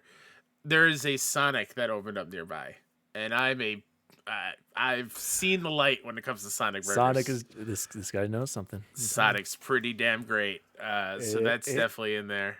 Highly underrated. Their classic cheeseburger is pretty dang delicious, you guys. These Yes, other it noobs is. here think Sonic is like, oh, Sonic. Don't What? even noob me It because is I knew pretty about good, Sonic you guys. The before classic Sonic didn't even used to be cheeseburger. in Colorado, and we didn't. would get it every time we went to Kansas. So don't tell me about Sonic. Kyle doesn't care about Kansas. Gun to your head, Kyle. Best chicken sandwich. I'll just say Popeyes, even though I've never had it. We got a winner! Popeyes. Oh, there it is, you guys. Everyone makes Snelling. What? You heard it here first. This guy doesn't can't even make this eat up. chicken, and he said Popeyes is chicken sandwich is the best chicken sandwich in the market. Not Chick-fil-A, Oh, caca. priceless. So, Not- if you what need are like these a other ringer ones? for the chicken sandwich war, you can count on me. You have my shield. There we go. Wow. Oh man! All right, Yes. send him a sticker. Yes. Send him a sticker. Yep. Wait. Yep. Show him the. You have it right here. We're gonna send you. Oh, this I didn't right even away. see that. Oh, Look at Xbox Oh. recorded this is the Popeyes logo right there. Nice, And then that's there's cool. Morden, our Morden's homeboy, cool, and then the nice. Mass Effect logo there. Awesome. all courtesy of one Chipotle bear. I didn't create any of those. I have no artistic skill whatsoever. So thank you, Bubble Boy, for that phenomenal interview. You've gained some points there, but I have to say I'm leaving it up to the audience. Your fate is in their hands. The poll will be published when this podcast. Is Problem is, published. you're the only one that's going to answer. Exactly. So, you're like That's why. 100% of That's our why audience wants I you gone. win no matter what. So we usually go into the news, but I kind of want to skip the news unless for some reason The news is Elden Ring No, already came yeah, out when this we don't need to releases, talk and about- so I don't want to take too much more of Kyle's time, but I do want to ask, and I wanted to ask this to you guys. Kyle did a huge reading of all those Japanese names in the big description on the PSVR today on today's episode of the Trophy Room. Great job, by the way. Thank you. I have to ask all of you, mostly Chance and Bubble, because I know you're getting it day one and you're all aboard the VR train, Kyle. Yes. Bubble Boy or Jose, have you guys had any desire to have a virtual reality headset, whether it be PSVR, the Meta Oculus Rift, whatever it's called? And if not, maybe we should hear if Kyle can persuade us otherwise. So Jose, I'm going to start with you. Have you tried VR? And do you have any desire to try it? I tried to try it at the Microsoft store, but I didn't want to wait in line. So I have not even tried VR yet. Totally Bear, give me your thoughts on this. Because So I did want to bring up the picture of the new PSVR. Yeah, I have tried it in its early infancy, where like the headsets you can buy for like $8 on Amazon, where you put your phone in, and in certain like apps you can see literally 360 video, and I think it's cool. Like I've enjoyed it. I don't get the headaches or like the stomach stuff from it, so I feel like I'm very fortunate, because I know that's an issue for a lot of people, and I think it's cool. Like I enjoy that. That being said, in the video game realm, I haven't had a lot of interest, only because I think I might one day. It's just not there yet. Like I need the technology to develop a little bit more. I will say, a friend of ours, Kella, not a gamer at all, like literally makes fun of us constantly for being gamers. She actually played the Oculus 2 at a friend's house. They had it for their kids, and she was like, "You need to get an Oculus." Like, she was a huge advocate. And so while I have not personally, she said it was pretty dope. So am I going to get one anytime soon? Probably not. I mean, I don't have a PS5, so I'm not looking at the VR2 for the PlayStation thing. You'd rather get a PS5. Oh. I mean, I know Dan's going to make fun of me. What is likely to be, assuming I can afford it, my first foray into VR is when Apple makes one. I know I'm an Apple simp. You can make fun of me. I do it all the time. Simp. But that's just because it fits better into Joe my here? ecosystem. You sound like Joe. I probably like Joe, but I respect it. It's not what I want in my gaming. It's kind of like the Kinect thing. Like it's cool, but I want to sit on my couch. I just want to be like, I want to chill and have my pizza and my Cheetos and enjoy myself while I do it. But I hope it goes well, and I hope it does something really fantastic for the gaming space. So right now, no, but maybe one day. Final answer. Bubble Boy, what about you? I echo Jose. I mean, I don't have anything a ton more to add.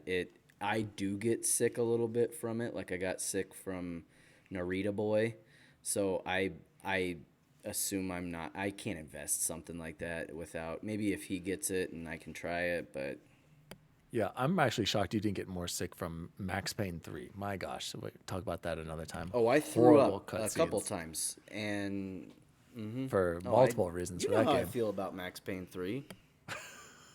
So there you have it there, Kyle. We are not the biggest VR fans at the moment. Tell me why it excites you, what some of your, positive experiences with it, and, should we just give it a try with this, what is Oculus MetaQuest? I don't even know anymore. Yeah, Metaverse? the MetaQuest 2, I think is what it's called now. Yes. It's stupid.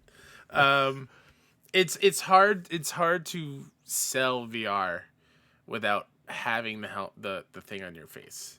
It's really, really hard, and I give all the props to like PlayStation for trying to get that point across on stage or on a video presentation. Yeah, good point. Because it's you can hear about how cool and immersive it is, but the moment you put it on, it's a complete game changer. When PSVR 1 was my first VR ever, and when I put that on and I played the Astro Playroom thing, I think I started crying in the headset.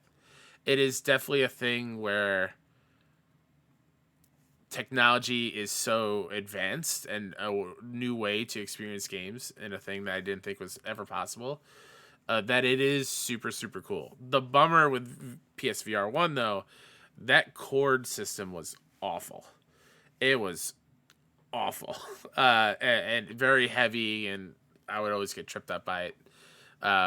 But honestly, Quest 2, which I did own for a little bit, is a great way to start and hop in and see if that's something you can do, because it is wireless. You don't need a computer to hook it up. It's everything's in there.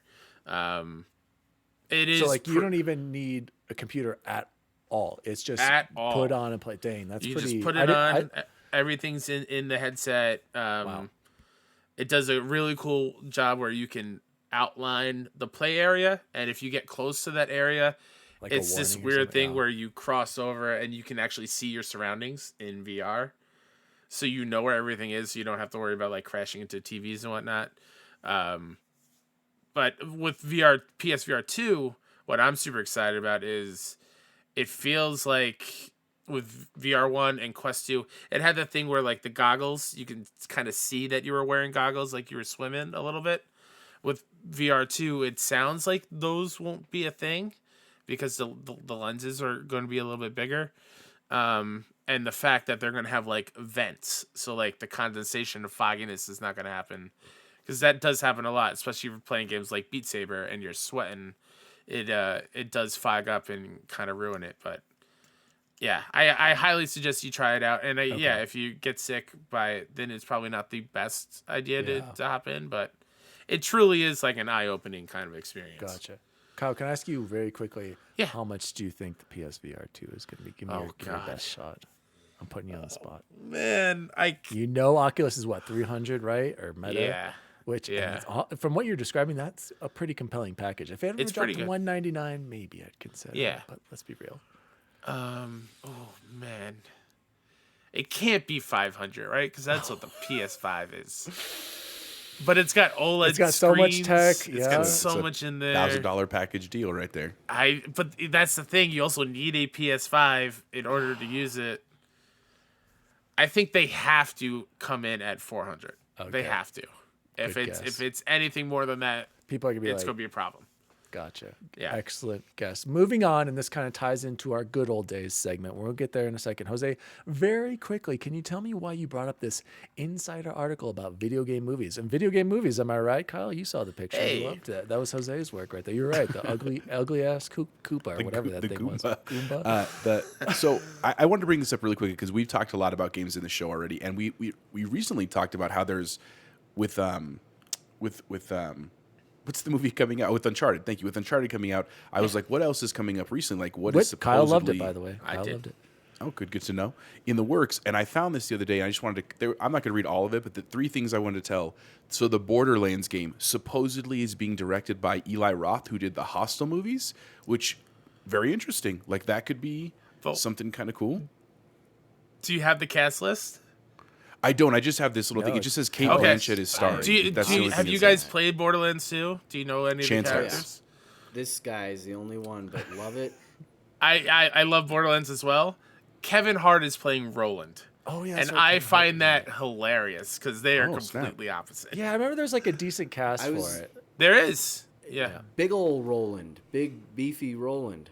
No, that's Brick. Roland is the captain. Oh, okay. Yeah. Okay. I think I don't want to say it wrong, but I think somebody big is playing Lilith as well. I want to say Kate Blanchett, but that's completely wrong. I feel. Okay. Yeah, it says she's starring in it. That's the only thing it says. This article is that Kate Blanchett is starring. Okay, maybe she which is cool. Yeah, so I'm excited for it. It should be good. So that was interesting. The second thing was that for the Ghost of Tsushima movie, supposedly is being directed by Chad Stahelski, who did the John Wick movies. And if you've never seen the John Wick movies, they are dope. They are such cool movies. I've seen one. So that was very exciting. And then the last thing I thought was mentioning, other than they're making a Just Dance movie for Dan, so he's thrilled about that, is that the Metal Gear Solid movie is actually supposed to be Oscar Isaac is supposed to play Solid Snake, who like is Moon Knight and who is Poe Dameron and stuff like. That's a cool casting for Metal Gear Solid. I just thought I want to point that out for our people that were listening and curious about the movies. That's all I had to add. Yeah. And I think the director who wants to do it is Jordan Voight Roberts, I think. I could get the name wrong, but that's right. He did Godzilla. Oh man. He did Kong Skull Island. Yep. And he's actually that was good. Yeah, and he's actually has a cameo in Death Stranding. Because he loves Kojima. And Oh, so we it love could Kojima really here fit. too. If he's Yeah. doing the Metal Gear Solid movie, he's gonna love that franchise, so he's gonna do a pretty good job with it. Dude, Metal Gear would be a great movie. I gotta jump in on this cast for Borderlands 2. Holy caca! Cate Blanchett, Janina Gavankar. Remember, she's the one Yep. in Star Wars Battlefront 2. She was the main character in that, who was the stormtrooper yeah. who switched. Kevin Hart. The- Yep. Jack Black. Jamie Lee Curtis. Like, what is going on? Yeah, This is a they're going hard. crazy cast for Borderlands You guys 2. missed So. out not playing that game. It's just Borderlands. It's just called Borderlands. No, but I'm saying Borderlands 2. If you're gonna just play that one, I played the it's Telltale so Borderlands. Okay, good. Chance. Good one. It's not that the is a good one. same. That was but good though. okay. So let's go into one of our favorite segments here. Can I ask a question real quick? Yeah, go ahead. Because I see Jose's got the umbrella logo behind him, Oh yeah. and I just saw the movie. Yeah, you were talking about this. I You mean, liked from it an too? RE fan, did you like it? So it's funny. On the show, I said it on the air. I thought it was a cool movie. I didn't say it was a good movie. I thought it was That's a fair. very fun movie in the sense that like it was much more true to the actual video games than the first one was. Even though I love Sure. Mila Jovovich, I love that the fun way they watch went off it. into that world. It really had very little to do with the actual games. Where this was like they were really trying to do a true one. Now, some of it was like Absolutely. they didn't have any real big names in it, except maybe the police captain. I forgot his name, the actor. Yeah. But I thought it was fun. I mean, I hope they keep going, but I don't know if they will because I know it didn't get Yeah. good reception. Okay. Because they definitely built the world that they could keep going for sure. The story, but I thought I enjoyed it. What were just- your thoughts, Kyle? I would love to know yours too. He was As not a fan. He newcomer, mentioned Kyle. I gotta mention. Yeah. He did mention the opening with Leon, and how he was listening to a Walkman. Yeah, Apparently, so- at the so beginning. that I haven't seen scene- it. I haven't seen it, Kyle. I remember you were very that like, scene in the police come on. department, I was like, wild. That he's listening to Walkman, the car blows up, and he doesn't hear it until the guy comes walking in on fire. As a newcomer to the RE fandom, and just playing RE2 remake last year and RE4 for the first One time. of my favorites of all time. I definitely see the love for the games in it, and that is something I do appreciate for it.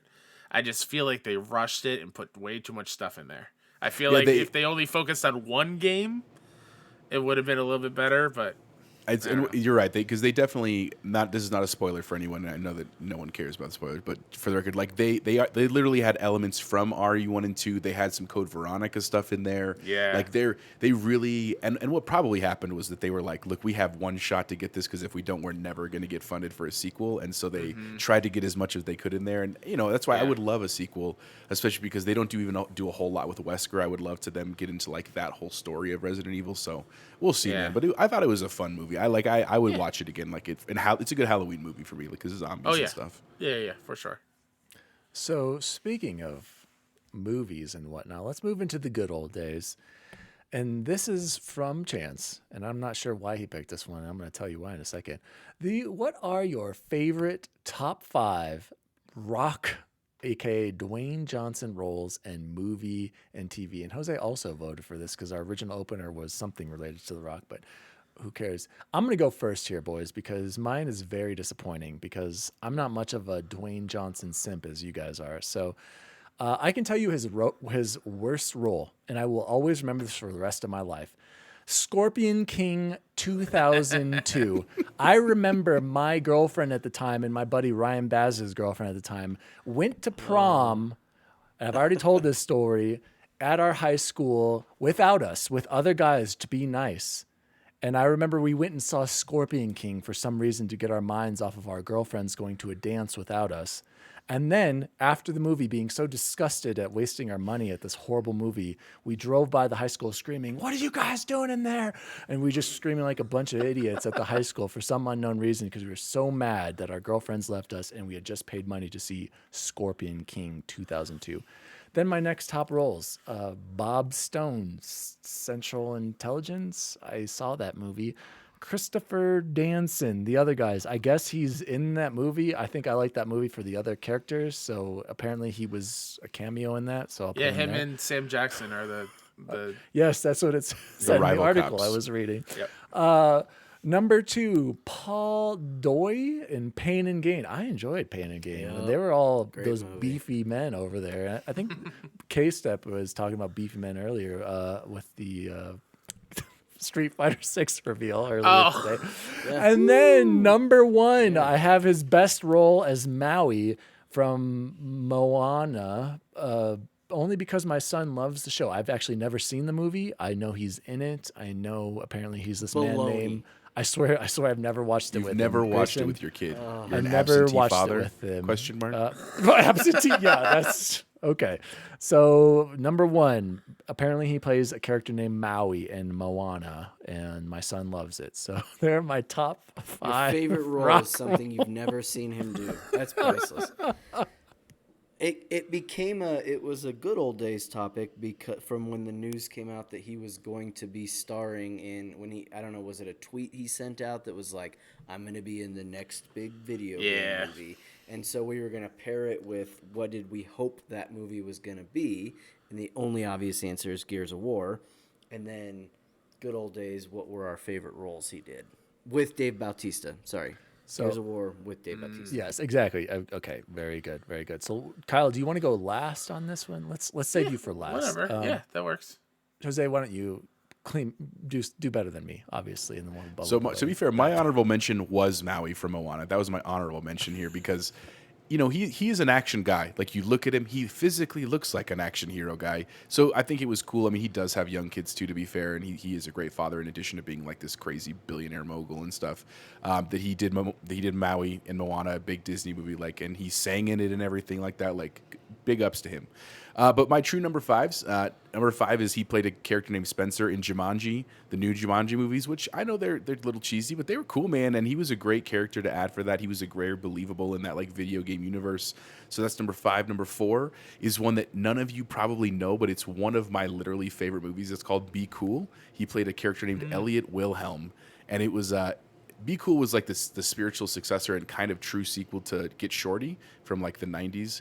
And he played basically this big gay bodyguard that was just hilarious and like really, really fun. Like a lot of really great one-liners. He was like next to Vince Vaughn. He was Vince Vaughn's who thought he was like a gangster bodyguard. And he talked about like sucking chicken off of bones and stuff like that. It's a great movie.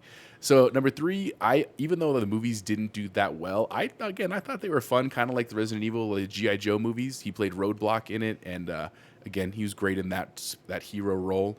Number 2, I get made fun of a lot because I like the movies, but he played Hobbs in the Fast and Furious movies and Hobbs in Shaw. He was very great in those roles as well. And then my number 1 role don't let anybody make fun of you for that, Jose. You made fun of me for that. No. My problem, Jose, is I don't. I've only watched up to Tokyo Drift. I still haven't seen 4, 5, 6, 7. I'm so far behind. 7, 8, or 9. They just released 9. And then the number 1 role that is actually a show, it wasn't a movie, he was in Ballers on HBO. Really cool role for him. I've heard he this basically is good. Played a former football player, and he was like in the finance sector, and I forgot the actor that he plays with. It's like his partner. He's like a funnier guy. He's in a bunch of comedies, but he was really good. It was a great show, and so I think it ended really well, and I really like that character. So those are my top 5. I love it. Yeah, I think you had the right answers there. I appreciate that you have actually seen the works that he was in. All too. of them. And I've seen some of them. Yeah. I'm a little surprised, and maybe I cheated. I don't know. But, of course, I had number 5, I had Hobbs from Fast and Furious. I've never said anything bad about the Fast and Furious, I don't think. I can't remember having said anything bad about it. Number 4, this is where I was like, I guess I thought this was a role. The Rock from the WWF. That was a really good role for him. You're absolutely right. I should have been on all of our lists, actually. Yeah, right? Like, I don't know. Maybe I'm crazy. Then the rest are all like you guys had. I had Paul Doy from Pain and Gain. A totally underrated movie. Number 2, Maui, because I have seen it, and I have seen it about 1 billion times, I think. I love that he sang. And then in that video of his daughter being like, "Oh, you don't do it right, Daddy," is just like one of the most priceless things ever as someone with a little girl. And then, yes, Jose, you're absolutely right. Spencer Strasmore, that was like the character for him to be. I absolutely loved it. I loved how They even had a little bit of true to life from him, where they talked about him being a linebacker from the University of Miami, and just a super cool show. That I know that's what we were doing. We were doing the character, but I thought that character. That's how I think of The Rock and Dwayne Johnson in real life. I think is Spencer Strasmore. Very nice, very nice. Kyle, what are your top 5 roles from The Rock? Honorable mention goes out to the game plan.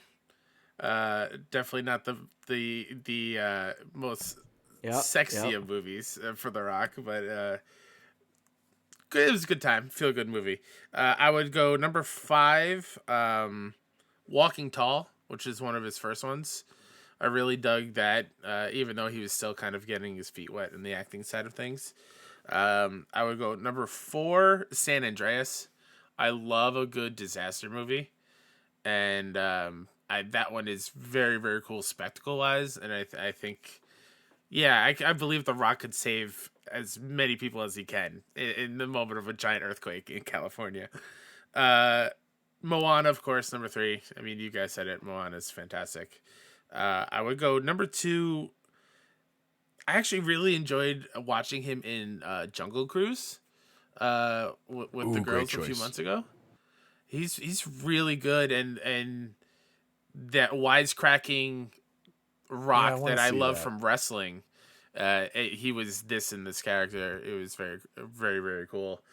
And I think my favorite, which I'm happy no one took, it is not the best comedy ever made, but Baywatch is a great time, and The Rock is so good at Baywatch. It's so good at Baywatch. So yeah, that would be my number 1. Very, very nice. Thank you, Kyle, and thank you for Bubble Boy for writing our good old days segment, guys. Our everybody's favorite segment now. What was the best food you had this week? Would anyone like to go first, or do you want to hear? Actually, I'm going to go first really quick. So I had KFC tonight, and I remember, was it Jbizzle or Jose? You like the spicy chicken sandwich there, but it doesn't compare still, as far as I'm concerned, to the Popeyes. It can still be good, even if it's not as good. No, I know. I'm just saying, I think Jbizzle has it really high on his list, and mine was a little disappointing tonight, you guys. It didn't have enough of the spicy sauce, and the chicken was just kind of okay. So I was like, oh man, I was so pumped for this tonight. But I did get their fries. Guys, I am not a French fry guy at all. KFC's fries might be my new number 1 fries. And they're a new recipe, right? Yes, like it's the secret recipe. Yeah. It was fun. Like I said, I don't eat fries. Chance, you know this. I skip the fries. I get two burgers standard. I ate the kids' fries tonight because I was like, if you guys are not going to eat these, and I devoured. I am blown away by the KFC fries. They're pretty good. No joke. They are pretty dang good. Thank you, Kyle. They are phenomenal. So that's the best food I had this week. We went a couple weeks ago at work, and Liz was like, I just want those. Like, get me some of those. They were out. They had sold out of them. They were like, I was like, excuse me. I was like, I think there's some static. What did you say?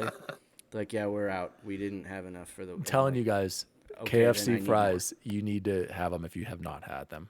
But actually, Jose, what was the best food you had this week? So 2 things. One, my wife wanted to try something a little bit different. And so, do you guys know what barbacoa is? Like, barbacoa, like, do you know what actually that meat is? What is it, Chance? Delicious. No, like part of the animal. Yeah, cow. It is cow. What Delicious part cow. of the cow? Yeah. Okay, we're not Testicles. getting into semantics here. Is it? I don't know. Is it the tail, like the tail cartilage? Close. It's cheek, actually. It's cow cheek. It's very good, though. It's very tender, but it's a very specific flavor, like the barbacoa flavor. She got like a sauce of that, and so she actually made chicken barbacoa quesadilla. So it was like the flavor of the meat, but it was chicken, and then she made quesadillas. It was very good. So shout out to my wife. It was wonderful. And then the other thing, because we like talk about places we go to in Denver, there's a pizza place called Walter's 303 Pizza. They actually have a couple locations. One of them, I think, is actually Stapleton, but there's one really close to us. And so we go all the time. They have really awesome pizzas and delicious, and they were doing a fundraiser for my daughter's school. So we had that on Wednesday, I think. So shout out to Walter's 303 Pizza. And then my wife, her quesadillas, they were very good. That's what I had this week. Bubble Boy, what Even about the you? barbacoa like Chipotle? I feel like they just probably use shredded beef. Nope, it's the same. That's It has to be it's like whiskey, right? It has to be or bourbon. It's the cow cheek. I mean, it turns out when Kentucky. you have a dead cow, that's not a part people go for but it took. Well, it's the part I'm choosing. It's delicious. I Yeah, get barbacoa people don't like to know. whenever They're I just see like, I don't want to know. I don't want to know. I just want to know it's good. Bubble Yeah, Boy, best food for and you. so I have a really disappointing one because we had our first kid-free date night since Annie's been around. Annie's our new almost 6-month-old daughter, Kyle. And yeah, thank you. We went to Yaya's, which is a DTC staple. Absolutely fantastic food. The disappointing. Oh, go ahead. I was just gonna say, Allie loves Yaya's. It's a Greek place, right? It's like Euro Bistro. Yeah. I think. Okay. Like, She they used have to a work little in the bit of tech center, everything. and she was like, Yaya's, Yaya's. Yeah. And they have the stuff we were getting was Greek stuff. I had the worst experience I've ever had there. It was absolutely atrocious. Ashley ordered 3 different things, none of which they had. She was like, "Ooh, I'll get that Moscato." They're like, "Actually, we're out." She's like, "This lasagna looks good." They're like, "Actually, we're out." And then we were like, "And we also want the gnocchi." 30 minutes went by. 30 minutes, and the waiter, the manager came up. She's like, "The waiter, he's new, and I'm really sorry. He was too embarrassed to come back and tell you, and so he's just been sitting in the back, and so none of your order got put in because he didn't know how to come back and tell you." And I was just like, What? "Okay, but I won't." I feel bad for him, but meal was comped. Like, this isn't nothing. Not even the appetizer that they subbed for us. I was like, "Well, give me that Parmesan risotto instead." And this is a fancy, expensive. Like, we spent $100 on this meal. Wow. Nothing was comped. Not a single thing. Wow. I was just floored. And we got scallops, and they were good. It's all really good food. But I was just like, this is not what I expect. And so the moral of the story is the best food I had this week was the $2 beefy melt burrito from Taco Bell. Yes, so Mic good. drop. Kyle, you gotta try it. Kyle, what was the best food you had this week? Yeah, so as I mentioned earlier, I'm a very picky eater. Like when I go to a fast food place, I get a burger, it's just cheese and nothing else on it. That's how picky I get. But Like my kids. Yeah, exactly. That's the kind of palate and diet that I have. I also joke, like, if I ever went like on a super yacht and with like my own chef, just make me finger food and breakfast all day. I'm totally fine. Hell yeah. But Nobody's gonna be mad at you. Yeah, I was gonna exactly, say that no, sounds pretty right? awesome. But so for this week though, I love a good breakfast sandwich. And I had a very good. I like my bacon not super crispy, a little bit of chew on it. So a nice Speaking my bacon, egg, language. and cheese with the yolk runny enough it would soak into the roll. Oh my god, it was like heaven. It's exactly what I needed to start my day the other day. So that was easily the best thing I had. What a way to close the show right there. That is a banger of the best food we had. Yeah, there it is. Minus points right I gotta there. know. I gotta know. Did you make it yourself? Was this something you purchased? No, this was at a deli that the people at work go to. It's kind of hard because give us a shout out. All of our listeners in New York will know exactly. oh yeah, what it's that is. Schmidt's Market, I think Schmidt's Market in Long Island. Yeah. Right next to that deli place in The Sopranos. Guys, this has been Xbox Record This. Well, I should just call this PlayStation Record This, episode 43 with all the PlayStation love. My name is DaddyDWALLY. You can find me at DaddyDWALLY at all social media. Chipotle Bear, where can people find you? You can find me on Twitter at Chipotle_Bear. Had a couple people chatting with me there, which is great. And then also on Instagram, Chipotle Bear there. And actually been posting there. My New Year's resolution, I'm holding to it. So Nice. I made 2 posts since January. Look at me, 200%. Very increase. active on the counts. interwebs. Bubble Boy, besides talking to Kyle, have you done anything on social media in the past 3 years? No, but you kind of stole my thunder because I was gonna give him mad props. I was gonna say, and thanks to MrKStep there, I've tweeted like 4 times in the last couple of weeks. Almost to double digits. It's big time.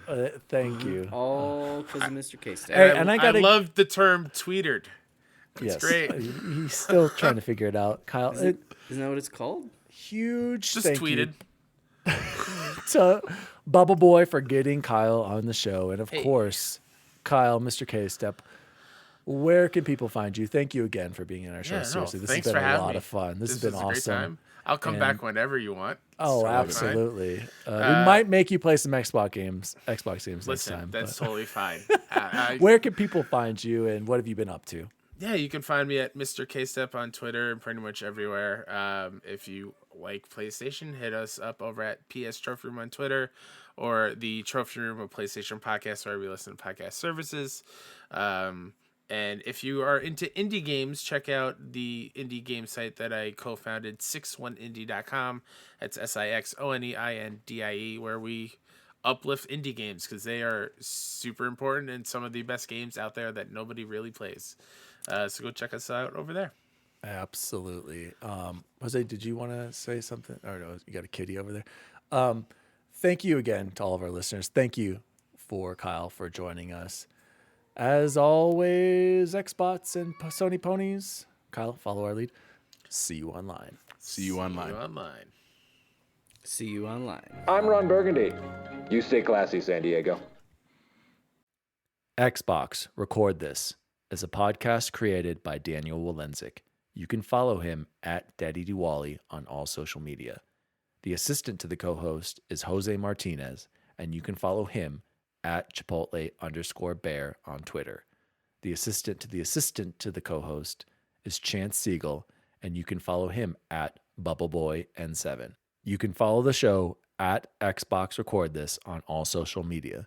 If you'd like to find out more about the show, visit xboxrecordthis.com.